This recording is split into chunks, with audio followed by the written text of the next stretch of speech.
And we are live. I am here with Antonio Brice, and we're going to talk his book, Brand, today. Everybody say hi to Antonio. Looks like we got Hexbox here in the chat. Hey, Hex, it is great to see you.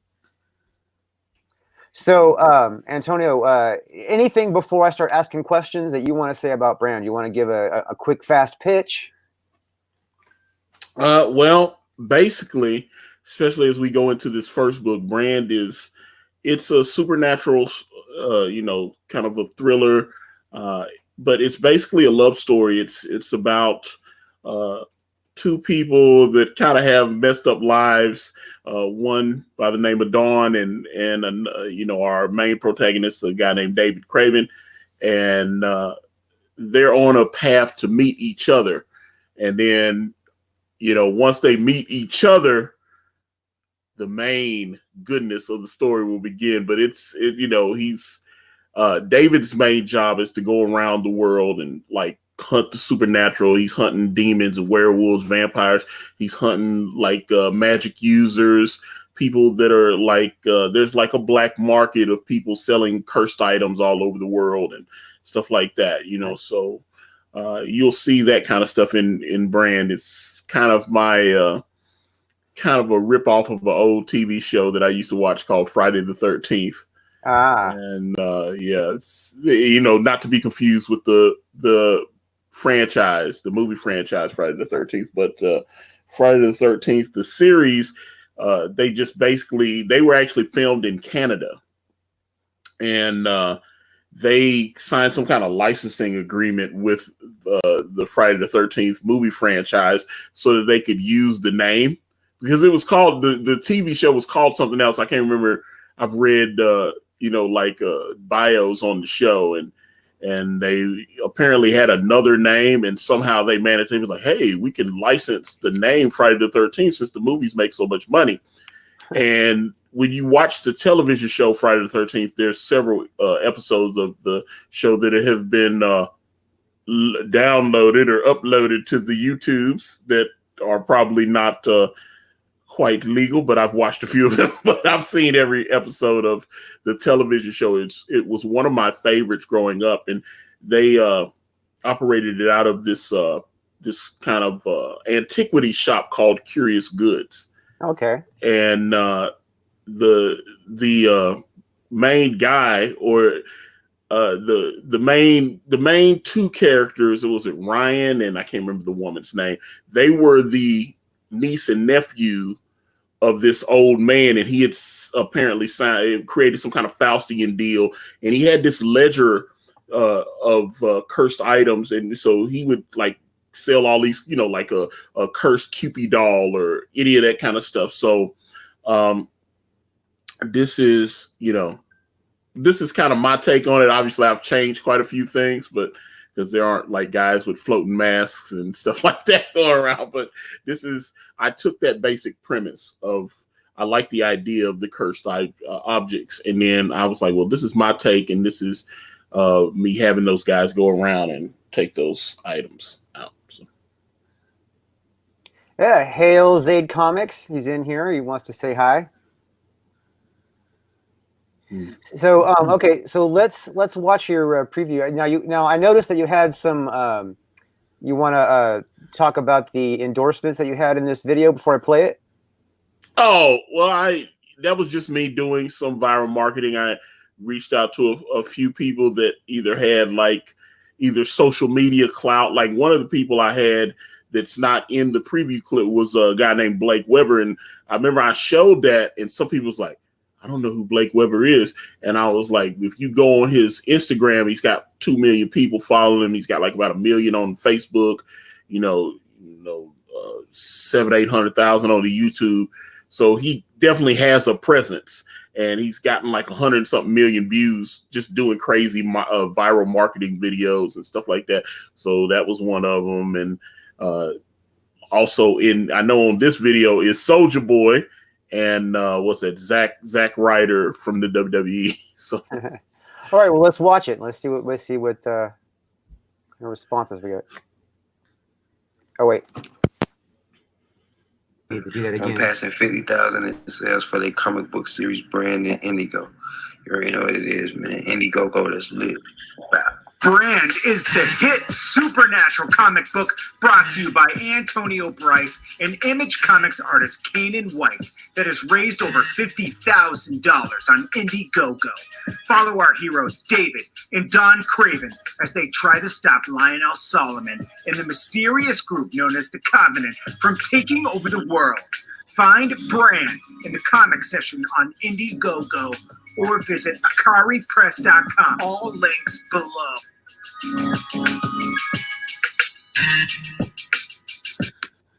I wanted to give a big shout out and congrats to my broskies Antonio Brice and Kanan White on their comic book brand passing $50,000 in sales on Indiegogo. You can check out their campaign on akaripress.com. Woo, woo, woo.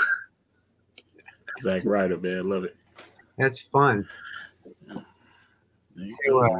yeah, that it's always good to have endorsements that somebody recognizes. You never know who's gonna hit off on that. Oh no, people went crazy when they saw the Soldier Boy one. Like, and I had the Soldier Boy one, and then around that time there was like there was a hashtag. It was the Soldier Boy Challenge. He had done an interview on Vlad TV where he had talked about a home invasion or a failed home invasion when some guys ran into his house. Apparently they were guys that he knew that were just, he had fallen out with. They ran to his house.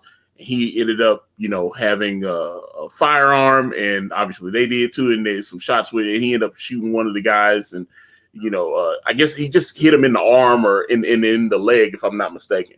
Because those guys have all they're like all rappers, and they've done interviews like, yeah, he shot me, but it wasn't like he said it. Well, they were going back and forth, and so Soldier is known for like wearing fake jewelry and claiming he got money that he really don't have, and he rents out an Airbnb and then claim, look at my new house I just bought, it's that kind of thing. And so they had these like Soldier Boy Challenge hashtags and stuff with it. People are like making up stuff that didn't really happen and putting it on him, so it's that kind of thing.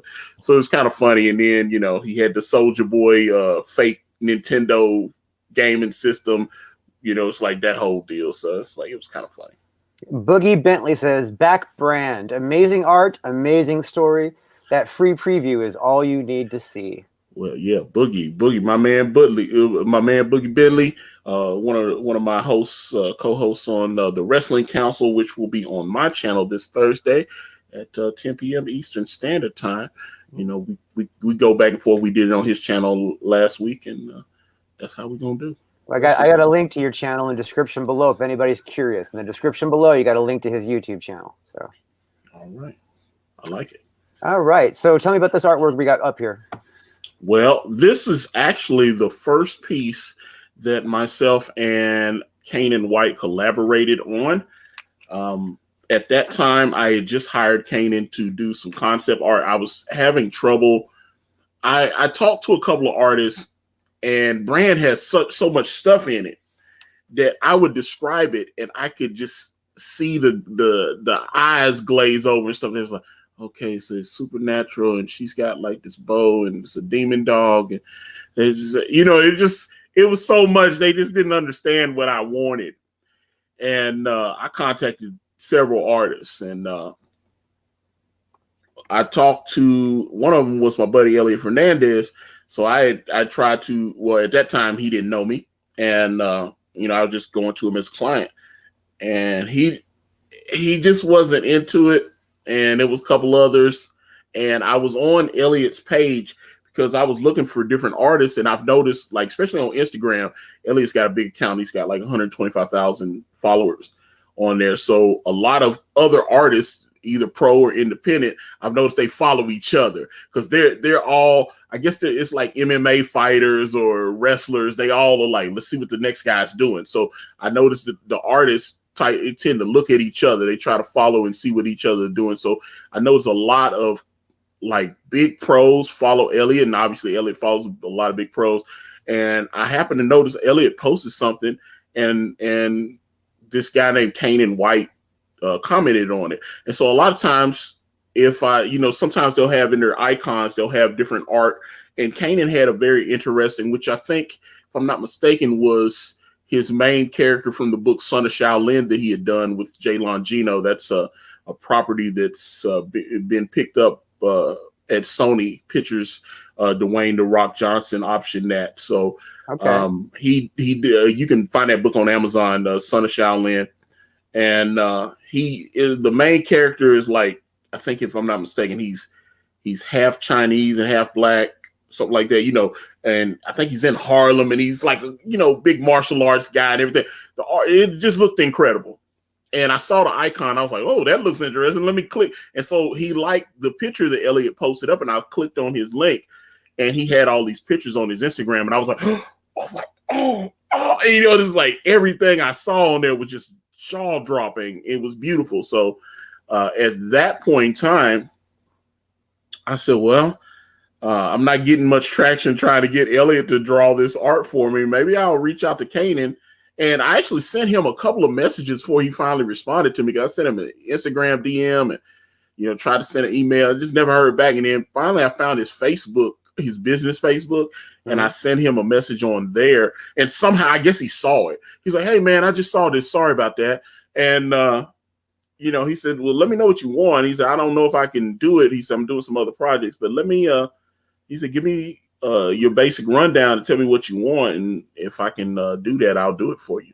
And I basically explained this image, which it was a little different in my mind because, as you can see, the main character Dawn is in the background. She, and she's got the character Morgan next to her.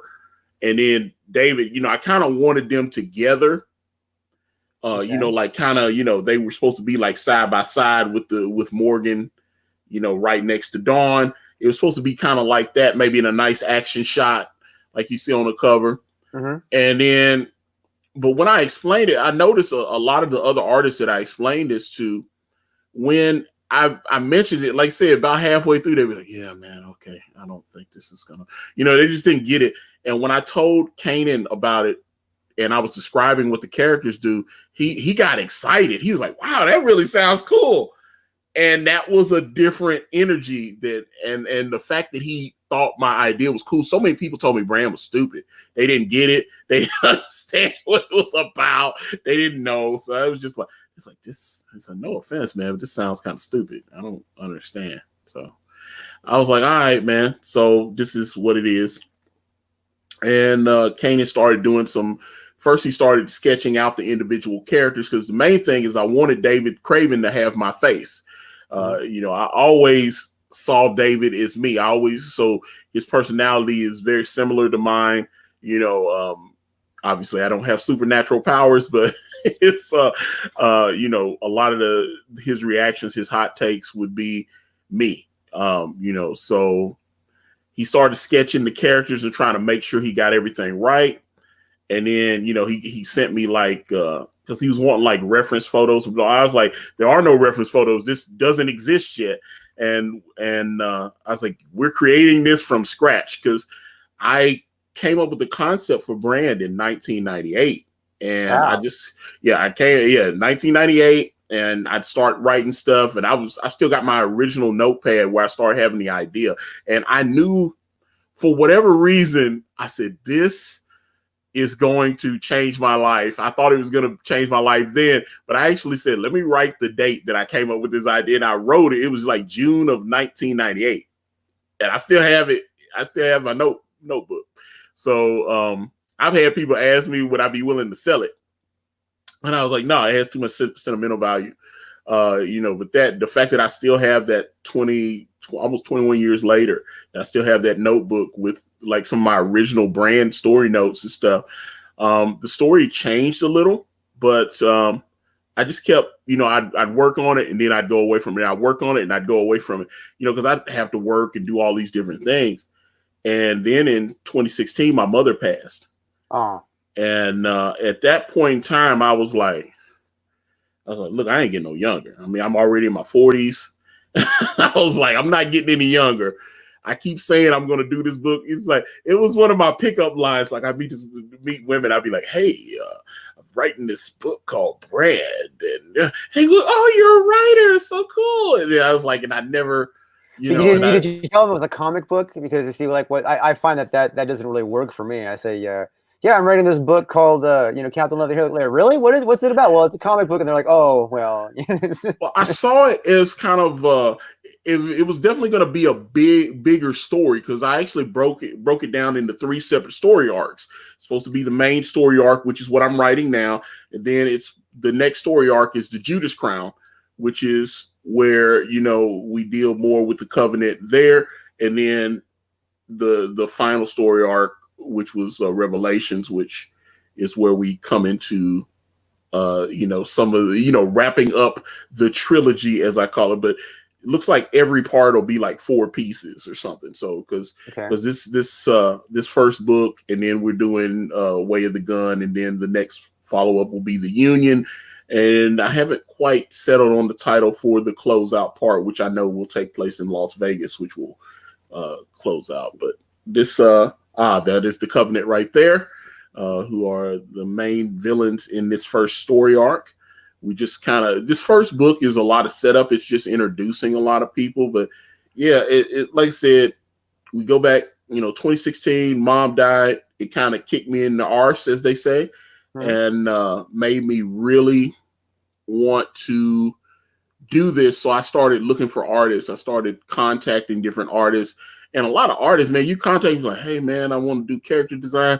Well, $500 per character. Something, they would, yeah, I'm just telling you though, but I noticed you get what you pay for. Some of the people, because Kanan wasn't cheap. Sometimes. Well, yeah, but that's what I'm saying. But you look, I was looking on Instagram, I was looking on what was it? DeviantArt. DeviantArt has so many artists, and I contacted, and they'd be like, I could do this for $800. I can do this for that. I can do this, and there were varying levels of skill. And like I said, Kanan, obviously Kanan's been published a few times. He wasn't cheap, but I just it just seemed like Kanan and I came up with an agreement, because he was like, well, I'll do the thing as a cover. And that way, you're getting all your character designs, but they're going to all be on one sheet as opposed to doing separate sheets, because he did some of that work for me as well. And we just, like I said, we kind of came to an agreement, and that's what we did. So, it came out like that. The first piece was released, which that was what you showed at the top there. I started showing it on my social media, and people were like, yo, this is cool. What is this? And I was like, it's for a comic book that I'm writing, and I needed more art. So then I went back to Kanan again, because I wanted to show one of the villains that we did, a guy named Dark Santana, which is an evil Santa Claus doppelganger. And he killed that one too. He did Dark Santana and just really knocked that one out the box. And Dark Santana, talking about this guy here? Yeah, that's Dark Santana with Dawn, and the mask there. A lot of people thought that was Penance, and that's not Penance. David has a mask called Penance, but that other mask is a mask called Horus, who was David's first mask. And he worked with David, and then he kind of took a fall to the dark side, as they say, and started working with some of his enemies. And so, that's where where this first book is. We're kind of dealing, we've kind of flashed forward a few years after some tragedies have happened in David's life, and he's just trying to, live his day to day, and still get out there and hunt the supernatural and do his thing. But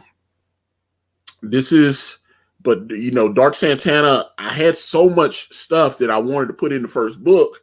We'd still be working on it right now if I had all. There was supposed to be all these different characters, and so now that's again why I've ended up chopping it into like 4 pieces, because that way it'll allow me to put more of the characters in without just like forcing them in there. I can actually take my time with them and give them their little time to shine and stuff, put on the spotlight.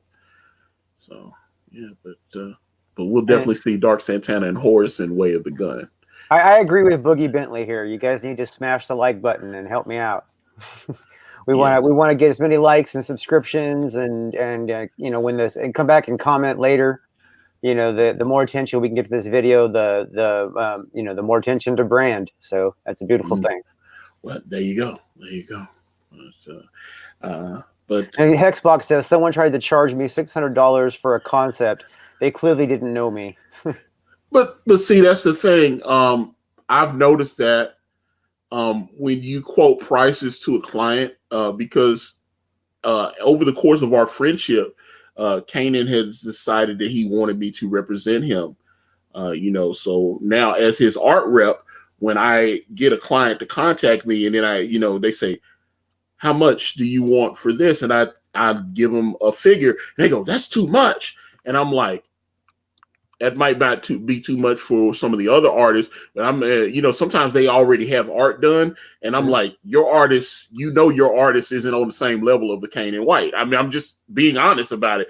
Kanan's art, I've had people when they send me their character stuff, like, hey, I want Kanan to draw this character in his style, and they'll show it to me, and it's okay, but it's not like what you got on the screen there, right? And I was like, so if you want Kanan to do something for you, like say he's got at least 2 properties that have been optioned by Hollywood. You know, he's got another book he did, Harlem Hellfighters, with Max Brooks, the author of World War Z, Mel Brooks' son, and that got optioned by Will Smith. So he's got the other one, the one at Sony, Sun Shaolin with The Rock, and he's got the other one with Will Smith. You know, that I think that's going to be on the History Channel. They're doing like a little mini series of it, or whatever. So. Yeah, I mean, so yeah, so you coming to Kanan for a reason. So Kanan, like I said, Kanan's not cheap, but if you want Kanan to do something for you and you're willing to pay his fees, then we can make it happen for you, no doubt. So yeah, and that's good. I mean, you know, that obviously, you know, you got to have a reputation. I mean, you know, to be able to do that. I mean, without a reputation, without a background, you know, that gives you bragging rights, you know, people just move on, you know. It's right. And absolutely, this is what I'm saying. So like, say you start out, you know, I had a friend, he's talking about he's doing a comic book, and he's been asking me all kind of advice because he's seeing the success that we're having, and he was like, how do you find an artist? How do you find a colorist? How do you find a letterer? Such, you know. So he's going through all the different things, and he hit me up this morning. And he told me that he found a guy in Russia that's willing to do pages for like $50 to $70. And I was like, is he good? Because that's awfully cheap. If he's willing to draw the pages for $50 to $70 a page, that's extraordinarily cheap. I'd say, you know, all the artists that I talked to when I was looking, you know, they want $100, $150, $200 at least to do these pages. So if you know, and you know, someone well, like and I think that probably comes down to like also part of the country. I mean, you know, if you're in an area where there's no work and you're starving, you know what I mean, and the cost of living is low, you know, something like that might be desirable. You know what I mean? It might be a state of desperation, but the problem with that is you find somebody in a state of desperation, you set up a fee with them at that, and then you know, give them work, then they're no longer desperate, then they want more money, and it could get you stuck. So But yeah, that's one thing. He was like, well, he is in Russia, the US dollar stretches a lot further there. And I was like, okay. I was just, you know, and I think he said he only got like 24 pages for his book, and he says the guy's really good. So I was like, hey man, if he's willing to do it for that price and he's good, do that, man. The one thing I will say, I had talked to a couple of artists in the Philippines, and sometimes, you know, one of the things I noticed when I was trying to explain what I was wanting is that language barrier was it was a problem. You know, it's like they didn't understand American concepts. I have a piece from a brilliant artist by the name of Jimbo Salgado, who did a book called Ravage Kill All Men with Chuck Dixon, and he did a Dark Santana versus David Craven piece. And I was trying to explain to him, he didn't understand, you know, Santa Claus is different in all, in different countries, and the concepts and the traditions and stuff. And I was like, well, it's an evil Santa Claus, but it's like I was trying to explain it to him, and he just wasn't understanding what I wanted. And so then I had to go back to Kanan, and I was like, he just doesn't get what I want. And I needed Kanan to actually go in and do a Dark Santana design because, to show Jimbo what I wanted. And when I had Jimbo do, I had Kanan did a Dark Santana piece for me, just sketched it out real quick so that I could show it to Jimbo. And I sent it to Jimbo, and all of a sudden he was like, I understand now. And then all of a sudden he came up with this beautiful piece, but I needed Kanan to actually, because I'm sitting here, the same thing I kept saying to Jimbo, he just didn't seem like he was understanding fully what I wanted. I mean, he understands English, but he just wasn't fully translated.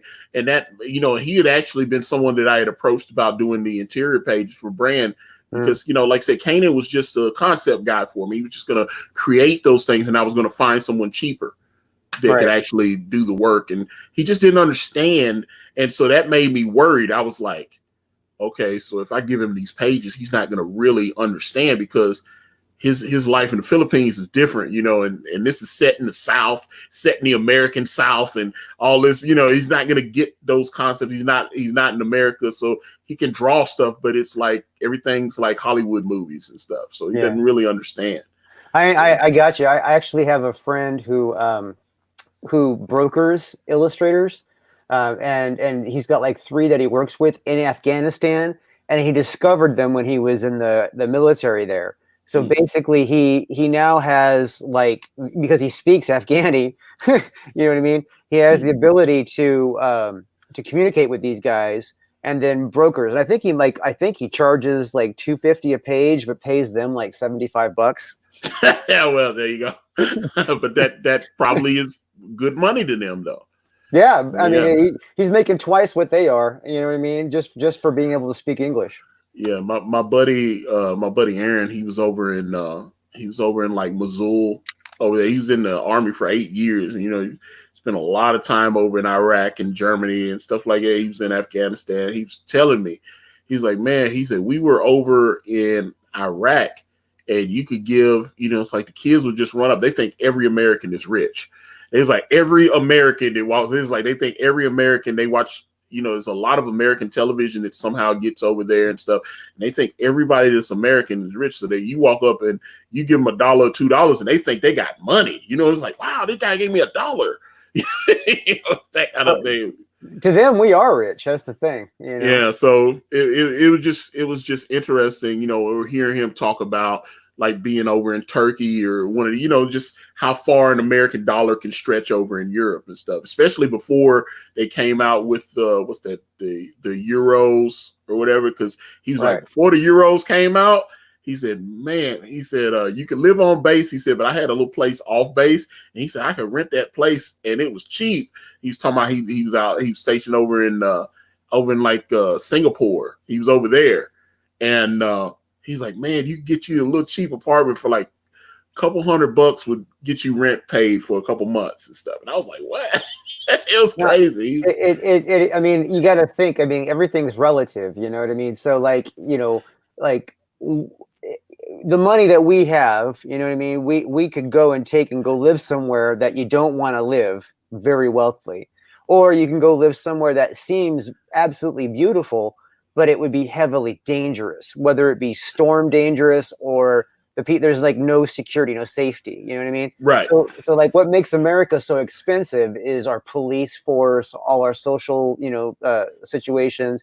And then of course the way that the economy works with the 2-income family has dramatically shifted the cost of living, higher than most places. So it's still relative. I mean, it's like we can still live, as good as, most places in the world, even though we're perceived as wealthy because of the numbers. But if you look at the actual perspective, there's other places in the world where they don't have the extras that we have to deal with. You know what I mean? Very true. Yeah. So the fact that we carry a lot of extras, and then there's a lot of social norms that you feel like you have to hear because we don't have good public transportation. I mean, we have buses and we have trains, but usually they're filthy and horrible, and the people on them are crazy and possibly violent. You know what I mean?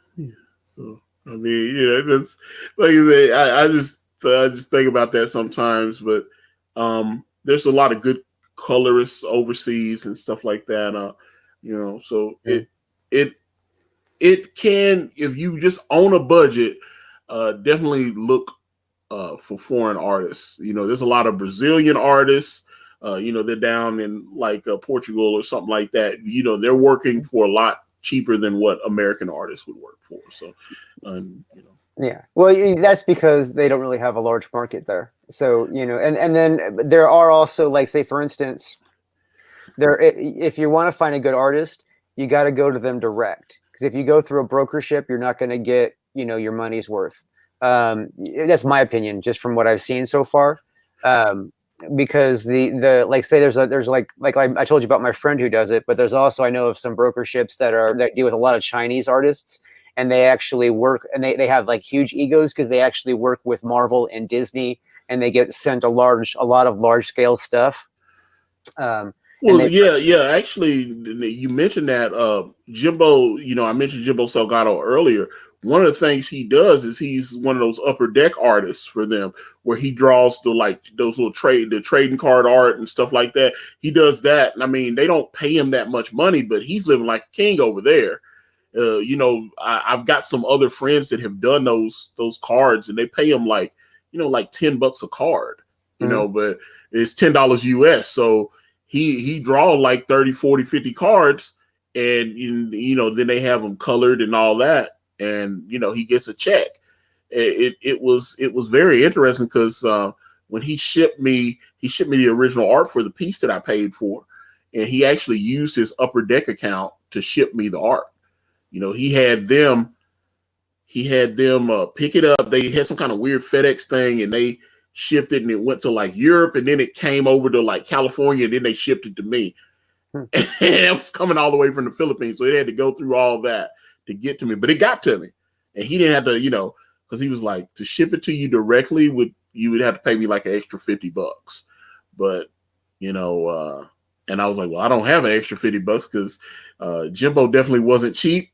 But he shipped it over to me for free. He just used his Upper Deck account to ship it to me. So I was like, hey, that actually works. And he had stuff that he shipped all over the world like that. Shipped it to Germany and China and different places, just using their account, and then they're able to ship it out. So I was like, okay, well, if it works, right? Yeah, it definitely worked. I got my art from. I was thinking about having him do something else for me because he does incredible.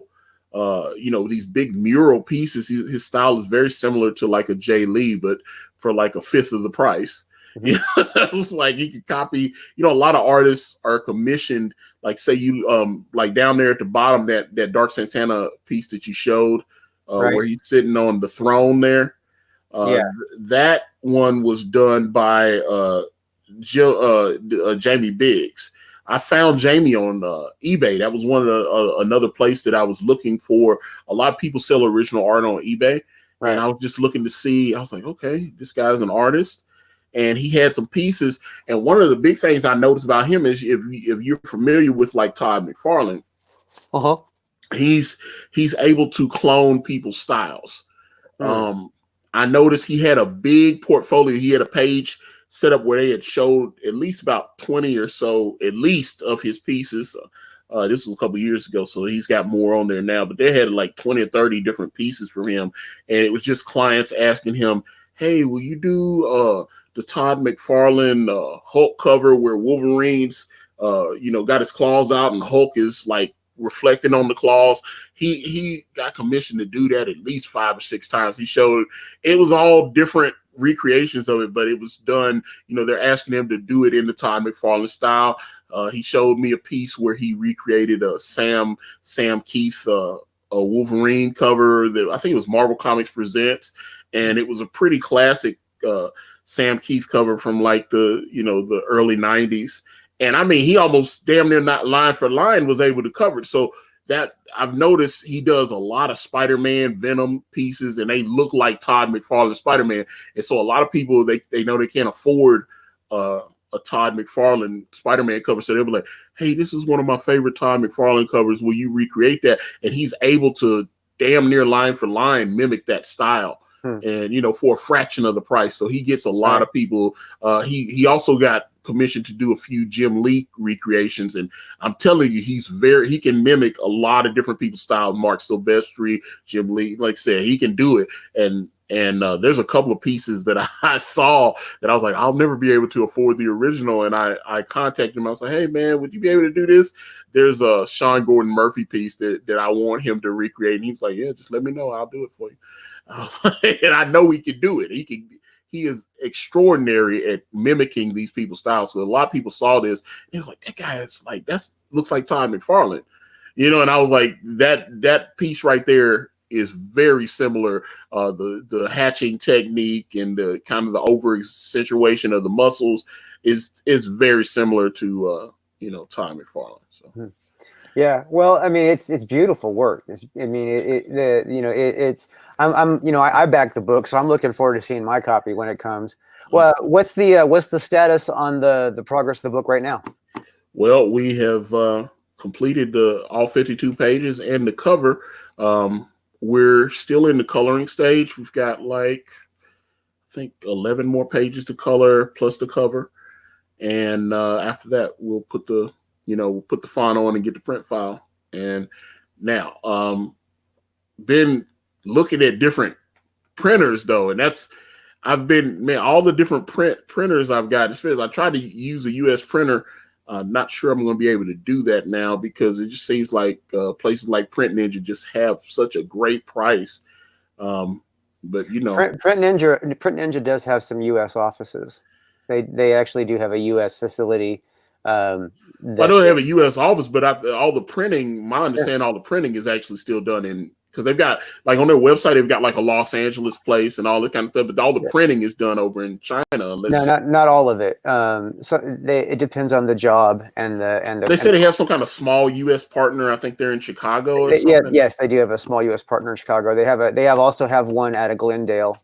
Yeah. Yeah. So, but yeah, for the we've got about 4,000 books to print. So yeah, if you're doing 4,000 books, you can't beat Print Ninja's price. That's what I'm saying. It's like I was looking, I was like, oh man, because I feel kind of bad, but I obviously need to be able to afford everything that we promised our backers.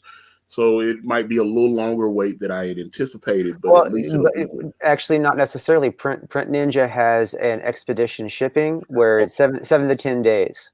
Yeah, and trust me. I checked into it after I had you on the other day. I checked into it, and it vastly increased the price for that many books. It was I was hoping, I was like, if it was just another 1,000 or so, I was like, oh wow. It's like it's like a almost like it's like double the shipping for the books that you add it to. So like whatever number the books is, it's pretty much double the shipping for that amount of the books. Yeah. So but the price that I got for the copies, I was like, okay, we can make that work. So, well, yeah, I mean, if everybody's willing to wait 8 weeks, I mean, but I mean, it's like they're backing you and they're backing the book. I mean, what's another 8 weeks? Well, I mean, they've been waiting, so yeah, that's why I was like, yeah. So, but I mean, the big thing is I want to be able to give everybody what they paid for, as opposed to being like, well, we've got a nice looking book, but you guys were supposed to get this, and that, and we can't afford to get you that now. So sorry. Right. So. Yeah, I mean, it all comes down to making it work right. I mean, it's an interesting model that's still in development as far as the whole crowdfunding thing. Absolutely. Yeah. So okay, so it's almost done. It's almost ready. That's excellent. So you think and then the printing hasn't, because it's not gone to printing yet. So we're talking at least 3 months before we see a book, maybe 4. Well, one thing I have talked about with Kanan is because we'll have the print file ready. There's a pretty good chance that I'm going to release a PDF to all the backers. And just let them have the book that way. And then, the people that ordered, because some people did order digital copies anyway, and that'll get them all cleared out. And then since, like I said, it's crazy when I'm looking on my computer and I got the whole book here, but it's just not, we don't have all the files colored and all that kind of stuff. So it's so I was like, just to hold everybody over, because when I released the preview, a lot of people got excited. A lot of people was like, oh, fine, because it's weird. I understand comic book fans are very passionate. Some people will be like, this is a scam. You guys have spent all the money. This is it. And I was like, that nothing's further from the truth. And I wanted to show, I was like, you guys are saying all this stuff. Let me just prove to you that we are working on the book. And, we put a file together, the first 21 pages, and all of a sudden raised another nearly $5,000 since it was like, oh wow, okay, you really are working on the book. And then all of a sudden the sales go up. So I was like, it's like, we're not scamming anybody. It just takes a little time to get everything done the way that we're trying to do it. I'd rather make sure it's right than half-ass through it. Right. Well, that's excellent. So let's take a quick gander here at your tiers. Let's see. Let's see where you're at. You're at almost at $75,000, which is freaking fantastic. Yeah, it's okay. It's okay. We do it all right. Yeah. Okay. You're gonna make me cry. You say it like that, man. I mean, if my book got to $75,000, I would dance naked on YouTube. Yeah. Well, I mean, I don't know. This is the third go for me because, like I said, the other two campaigns failed miserably. So. Right. We just didn't have much success, and then this third one, it was like lightning in a bottle, and it just took off. So, I don't take anything for granted. I've had some people tell me that they, wanting this one to come out so they can start back in the next book. But hopefully, everybody enjoys book one, and then we can. I know they'll enjoy Kanan's art at least. So, well, that's cool. I mean, it looks great. I'm looking forward to it. So the featured perk here, we have the Santa Baby triple cover pack, and that's $35. And what we got there is a triple pack featuring the Kanan White regular cover to brand. Oh man, you're giving me words I can't pronounce. The Manasseh Johnson variant, yeah. And then the Chris Bradbury. Chris Bradbury. This package will no longer be offered after January 1st. And then I had a bunch of backers. Yeah, it was supposed to come down, because I had a twin pack, and that was just supposed to be a Christmas variant. And I had a couple of backers go, man, I want all three. Can I? And you're going to shut it down at the beginning of the year. And then I had another one and another one. And I was like, okay, I'm just going to leave it up. And you guys buy it when you want. And so, bam. So I left it up, and as you can see, it's been doing quite well for us. So. Yeah. Well, that's good. I mean, if it's selling, it's selling, right? So yeah, because like I said, the whole point, I was just going to do a 30-day sale. And I was like, if you want this exclusive Christmas variant, you can only get it right now. And then everybody, just through that month, just through the Christmas holidays, mm-hmm. I mean, we raised like about another $7,000. It was just like hey, it was going crazy. So I was like, yay. We had other perks up there with T-shirts and stuff like that, but I've taken all that stuff down because once you start adding more and more stuff to the package, it just, the weight and all that kind of stuff, it just gets out of hand. So I was just like, yeah, the weight's always an issue. There's, I mean, the beauty thing about weight is some like at the small level stuff. You know what I mean?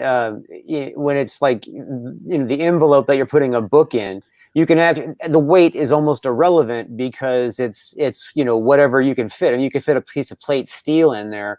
And you know what I mean, and they'll ship it for the same price. But when you start getting into larger packaging, that's when it gets kind of crazy. So yeah, so that's why I took it down, and some of the little sketch covers and stuff that we had, So it's, basically, right. I'm gonna have to, already gonna have to fly Kanan out, because people were like, "Is Kanan gonna sign the book?" So. We set it up. I was like, if we can hit $60,000, I will pay for a plane ticket and fly Kanan out. Obviously, the backers showered us with a few shekels, and we crushed that 60,000. And so, yeah, I got about. Well, I mean, I tell you, 75,000 for a book that is not mainstream is actually.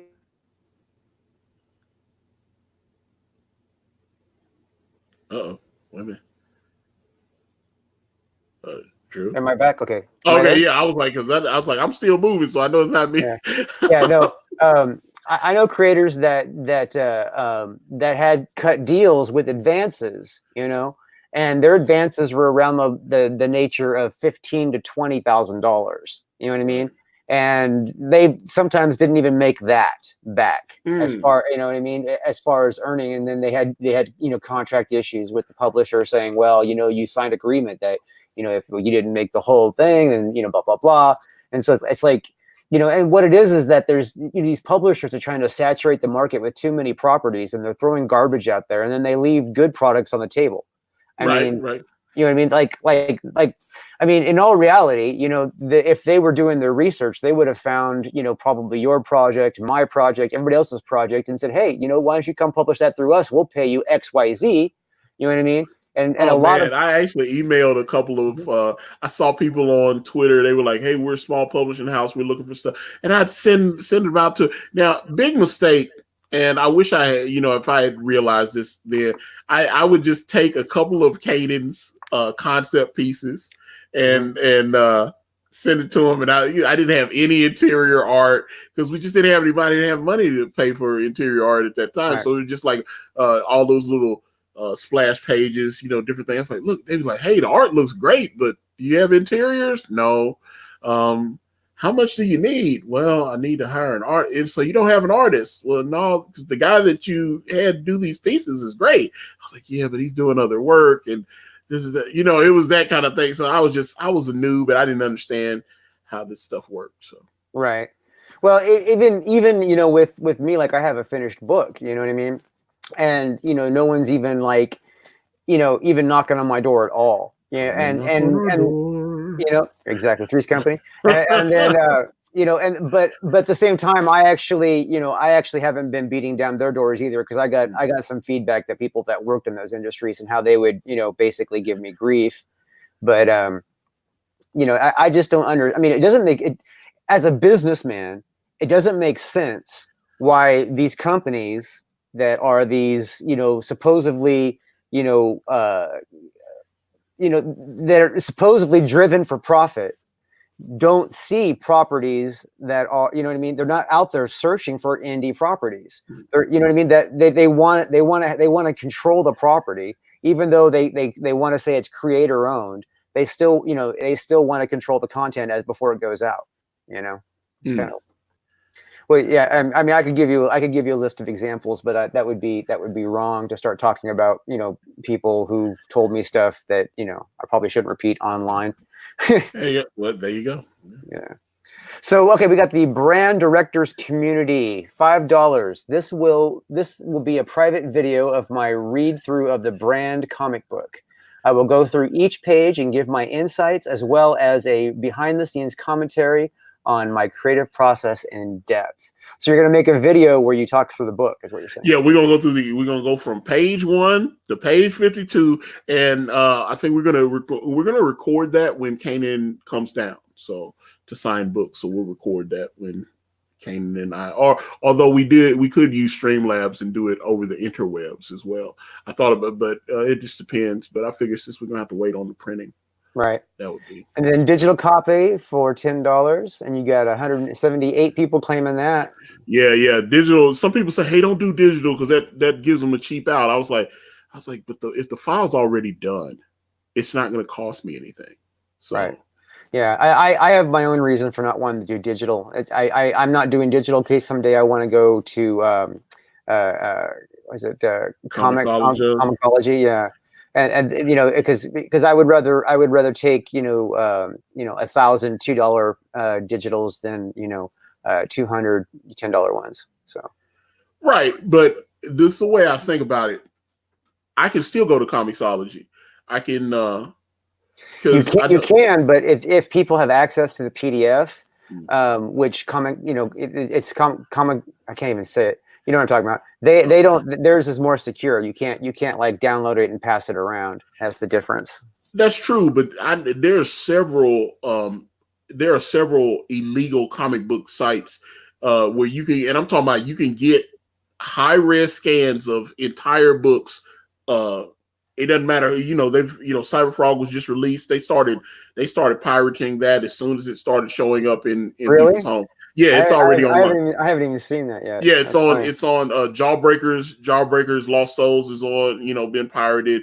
A lot of these books, I mean, but like I said, he sold over $400,000 worth of that book. So a few people bought it so that they could scan it. And, and I saw people going, hey, they got mad at Richard for something. It's like, I'm glad I didn't buy his book. I read it on whatever site and it sucked. That kind of thing. People have already started scanning and putting up their copies of Cyberfrog Blood Honey for free. And so, like I said, I can still, there'll be an entire brand, because one thing I thought about when we get through book 4 is to combine that into one book and that, put that kind of, like I said, so I'm not worried about that. We'll make it work, so there you go. Yeah, I assume people are pirating that stuff out. I just can't imagine that it would be as good as an actual digital. But yeah. Yeah, well, unfortunately, I have read a few things, and all the files that I got were high res. They were very high quality, they were high, very nice scans. Some of these guys should be working for these companies like Comixology and stuff. They did really good. I'm talking about, you can what they just released. What was it, like Heroes in Crisis? You can get that whole thing online. I mean, pretty much any major release from DC or Marvel or Image within a week of it being, most times less, especially on the bigger books, the X-Men, House of X. They've got House of X, the entire thing's already online. Anything that as soon as it gets to the store, although some people take it, they sell the digital copies on the Marvel site, and they have a DC digital site as well. And some people just buy those and they copy the file somehow, and then they just upload it because they're like, oh, DC already done the work for us, and then load everything up. So right. No, that makes sense. I guess it's just, that's an obvious thing. Yeah, I mean, and maybe I'll probably have to think about that. I really just didn't want the digital circulating easily, like hand it to people. You know what I mean? Well, the thing with me, and I had so much advice. Like Ethan Van Sciver was was like, hey man, you gotta be careful about that digital stuff. It's just gonna be pirated. And just like I said, within a few days of him shipping those copies of Cyberfrog Blood Honey out, people were like, oh, there's a scan of Blood Honey on. I mean, they were already putting it out there. And he's not selling digital. Right. I set my PDF up in a way that it has all my social media and stuff. Like when you open that page up, it's telling you, hey, go on my Facebook, my Instagram, my Twitter, my YouTube, and giving them all that, giving my contact information. And I'm telling you, I wanted my PDF. They was like, hey man, people are going to take this PDF and share it all over the internet and everything. I was like, nobody knows who I am. I want them to.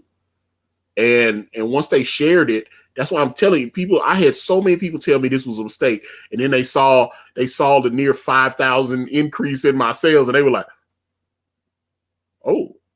Yeah, that's for the first 21 pages, right? Yeah.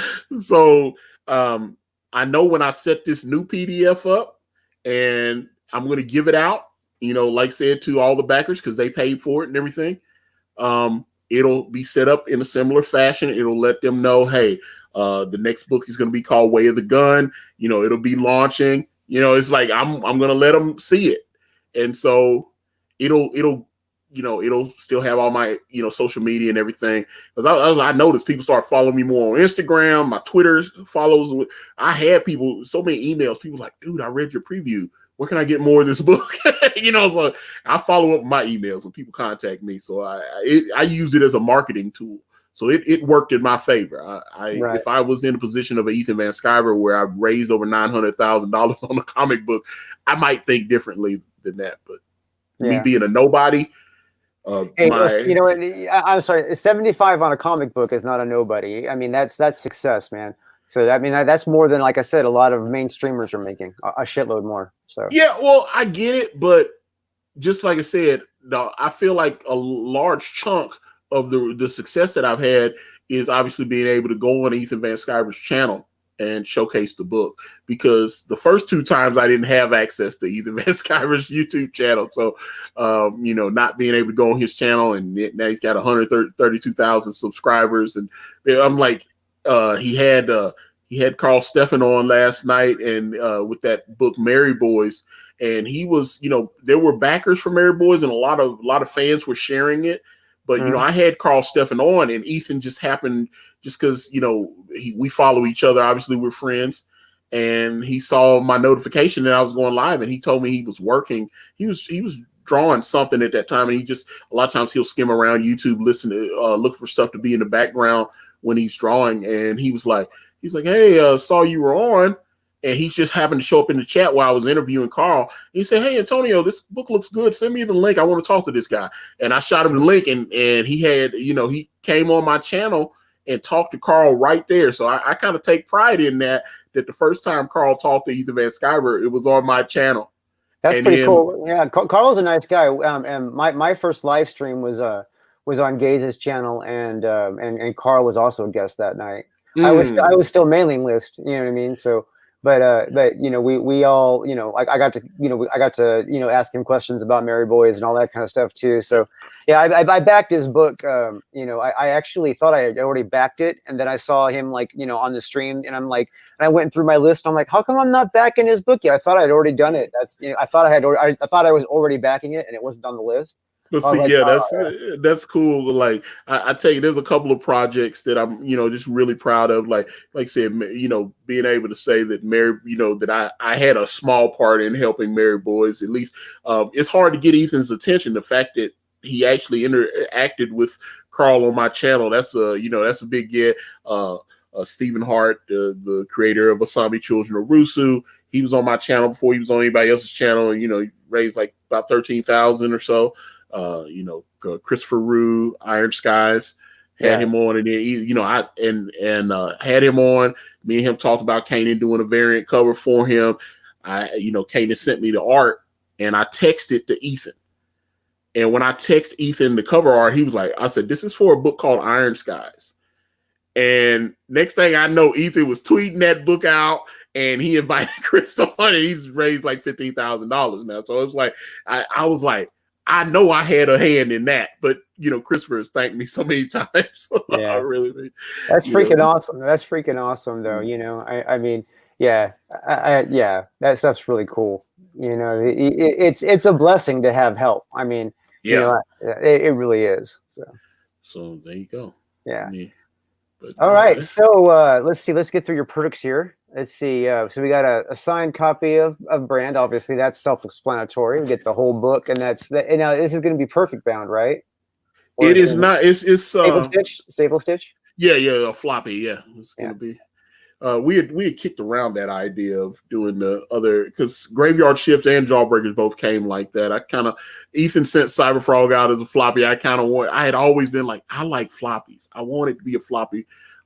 We might do Way of the Gun as perfect bound though, because it looks like that's going to be a bigger book. Yeah, the challenge with floppies is you start getting into the 50s and it doesn't want to close. You know what I mean? Mm. That's what I've discovered, is that the cover pages, just don't want to close all the way when you start getting into the high 50s.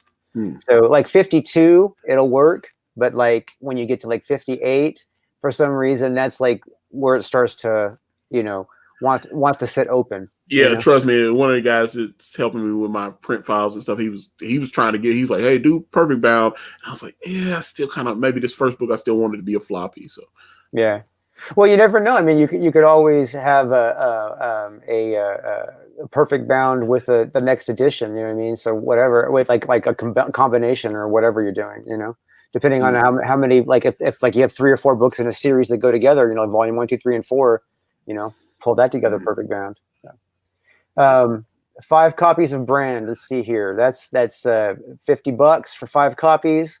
And then obviously that's going to ship August 2019. I think we're yeah. That's why I was like, but that's why I send the backer updates out. My backers, I hear back from I've got almost 2,400 backers, and trust me, I get emails all day, DMs, and my backers are like, I got to be honest, you're late, but you give us a lot of information and let us know what's going on. And I was like, That's why, I see some people, they wait 2 or 3, 4 months and they don't have an update between.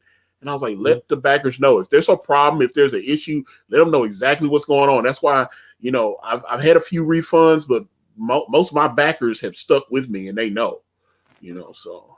Yeah. That's cool though. All right. So you got the 5 copies now, 10-pack and if 10-pack's got a little $5 discount there. That's nice. Compared to the 5 copies. Right. So that's good. That's nice. And then 25 copies, and that's a significant discount for 25 copies. That's awesome. That's great. So all signed, by the way. Oh, and all signed. Every copy signed. That's excellent. So you have 2,300 and well, you said almost 4,000 copies altogether. So that's like what, 4,000? Yeah, between the triple pack, the twin pack, we had the T-shirt pack that came with a T-shirt and a comic. The sketch covers.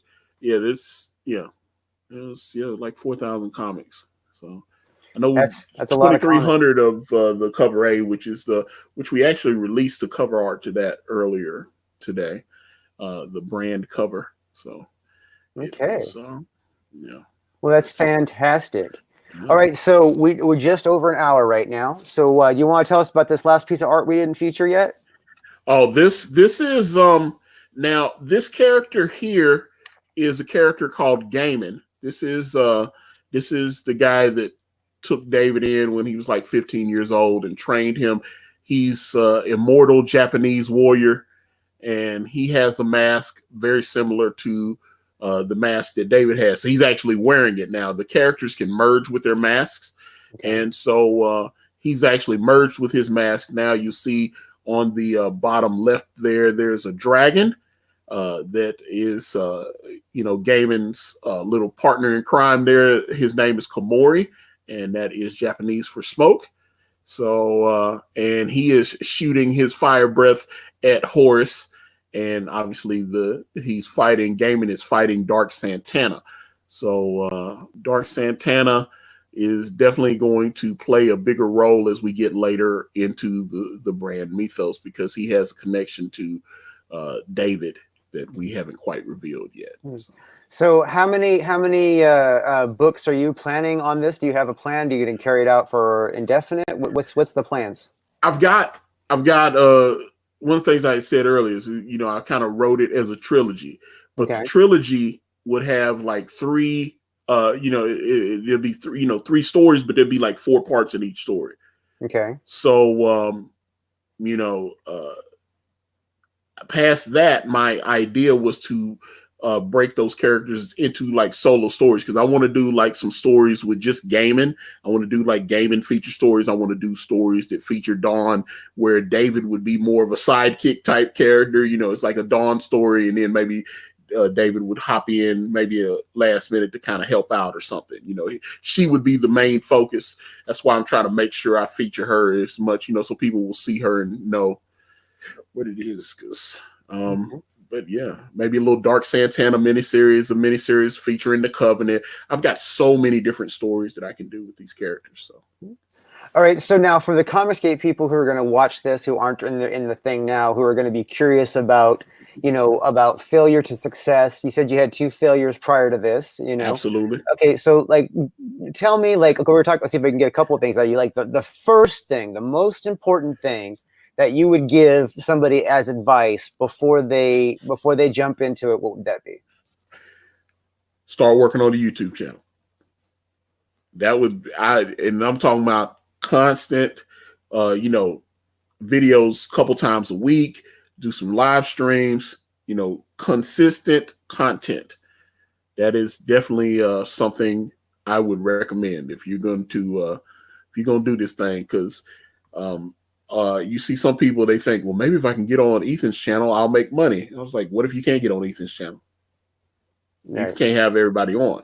So, make sure you have something. If you make entertaining videos, a lot of my videos is just me running my mouth, because I see people, they got all the weird edits and all this. I was like, I don't want to do all that kind of work. I just want to turn the camera on, run my mouth, give my opinion, turn it off, and let everybody go, well, Antonio, I don't agree with you there. And then we can go back and forth. And that just seems to work just fine for me. It doesn't, but some people just I have people like, Antonio, I know you said you should work on YouTube, but I really don't like making videos. Then I hope you got a nice Twitter following, Instagram following, a nice Facebook for something where you need social media to be able to market these books. That's just a fact. So Yeah, I can, I've got my analytics that show you how much money has come from YouTube, how much money has come from Twitter and Facebook and stuff. So I can show, I know when that's why I run my ads and stuff. I do some paid ads. I you do do that paid ads because on YouTube. I didn't have as much as I advertised on YouTube. It didn't seem to go as well for me. And I'd had some people tell me how great it was. I've had some success marketing on Instagram and Facebook for sure. Twitter, I advertised on Twitter twice. It was terrible both times. So let's talk about this. Is one thing that I don't hear much about on this. Is probably going to be an interesting topic. Let's talk about Instagram. Okay, so you obviously are having some result with Instagram. Absolutely. And Instagram is home to a lot of artists. So that's, like I said, that's where I found Ellie Fernandez. That's where I found Kanan White. So because of that, you have a lot of art. I mean, Instagram was created so people could show photographs. So if you got cool comic art on there and you've got it on the thing, then people are automatic, and put your right hashtags. A lot of times people put photos up and they don't put the hashtags. Right. That's a bad mistake. Don't just put a cool photo up without hashtags. What hashtags do you recommend that people use? Well, and someone asked me this a couple weeks ago. I was on a stream and I recommended it because they was like, how do you, it's like, I don't really do Instagram. What do you do there? And I was like, okay, here's the thing. When I'm looking for something to post on Instagram, what's a hot movie that's out right now? Joker, right? Mm-hmm. So that that hashtag is trending right now. So the Joker just had a huge weekend where they raised like over $90 million. So if you post anything that I'm looking, because my Instagram, I've got almost 12,000 followers on Instagram now. Okay. And one of the big things I'll do is I'll check the hashtags and see if there's an artist that did a cool Joker piece that I could put on my Instagram. So I'll just repost it. I'll obviously give that artist credit. I see some people and they post other people's art and they don't give them credit. That's a dick move. I don't do that. Yeah, that does happen. Yeah. Yeah. And they try to, and that's something I just don't believe in. If you take that person's art, and if I can, sometimes the person that did the artwork didn't do the coloring. So if I know that person, someone else colored it, I'll link back and I'll say, hey, this was done. The art was done by this person. It was colored by this person. I'll link them both in the thing. And then I'll do my hashtags. I'll put Joker movie, Batman, Gotham, and start going through all that. And all of a sudden I'll notice 500-600 people will have liked the picture and stuff, and I'll get a bunch of follows from it. And then I can just keep marketing to those people. Oh, that's great. Yeah, Instagram is kind of finicky. I have found yeah. We'll talk about that offline. I've had some successes with Instagram, but what you're talking about doesn't seem to work in all the scenarios. So I have some questions for you about that. All right. So this piece is pretty bad though. I love this. This is awesome.